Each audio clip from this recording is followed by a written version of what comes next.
Bonjour les enfants, c'est papa. Mon mur est un asile psychiatrique à ciel ouvert et ma salle d'attente est toujours bondée. Bienvenue à la clinique les enfants. Aujourd'hui, avant de commencer, on va mettre en lumière deux concepts importants qui aujourd'hui sont en clash dans notre environnement. L'activisme et la politique. L'activiste et l'homme politique. L'activiste vomit ses frustrations. L'activiste, dans ses actions, vomit ses frustrations, gueule ses colères. Le politique avale ses frustrations, avale ses couleuvres et contient sa colère. L'activiste agit de manière passionnée. Le politique agit de manière raisonnable.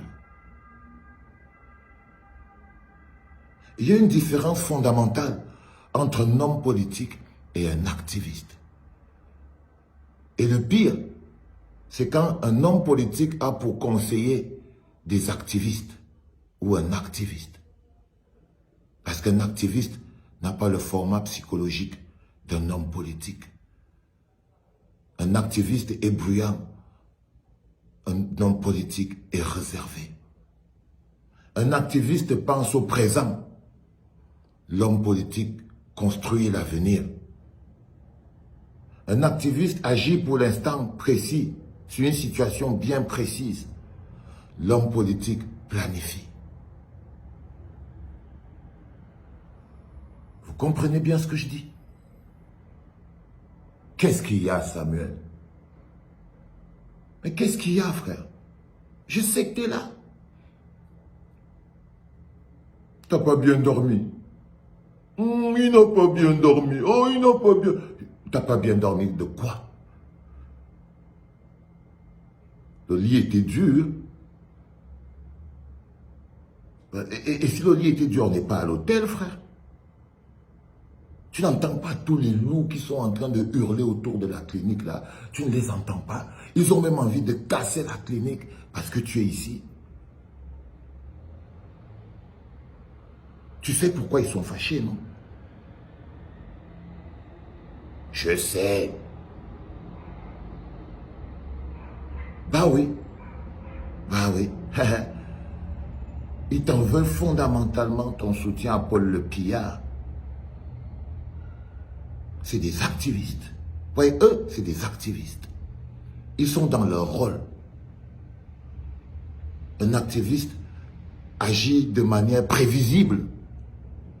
Parce que ce qui serait prévisible, c'est que tout le monde se lève et dit, comme tu avais soutenu Paul Le Pillard, alors c'est tout à fait normal qu'il te boycotte. Ça, c'est le cerveau normal de l'activiste.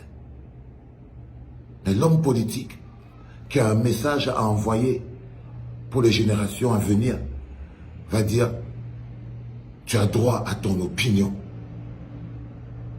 Et le respect qu'un homme politique doit à un autre homme politique, parce que c'est ce que tu es, Samuel, tu es un homme politique. Le respect qu'un homme politique doit à un autre homme politique, c'est de lui respecter, c'est de lui donner le droit d'avoir une opinion politique, fût-elle contraire. Ça s'appelle le respect. Donc en ce moment précis, tu es dans cet engrenage. C'est pour ça que les loups qui sont dehors, purs activistes, veulent te massacrer. Et ils ne comprennent pas pourquoi tu peux faire une photo avec Armand Noutak, qui lui est un homme politique. Et qui a un message à faire passer.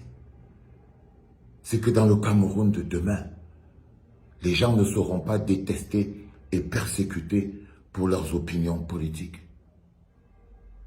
Les gens seront libres d'avoir leur opinion politique. Et ça commence maintenant. Pas demain. Donc si tu es resté ici, excuse-moi de t'avoir gardé contre ton gré. Si tu es resté jusqu'ici aujourd'hui, c'est parce que la meute qui est là dehors, là, elle n'est pas calme. Tu les entends hurler. Le petit nerveux, le petit gros loup nerveux qui veut casser la fenêtre là, c'est Harold. Il est fâché. Mais quand tu es déjà dans la posture de l'homme politique, parce que c'est dans cette posture que tu es, frère, tu dois les convaincre. Tu dois les convaincre. Tu ne peux pas t'en foutre. Tu ne peux pas juste te dire c'était mon opinion. Parce que voilà, tu n'es plus quelqu'un de normal. Là, tu te présentes à une élection. Donc, il ne s'agit plus de c'était mon opinion. Il faut convaincre les gens.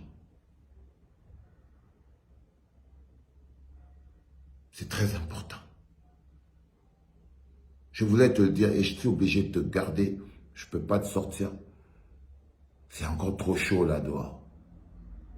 Mais j'espère qu'à un moment donné, les enfants, celle d'aujourd'hui est entrée dans la tête. C'était papa.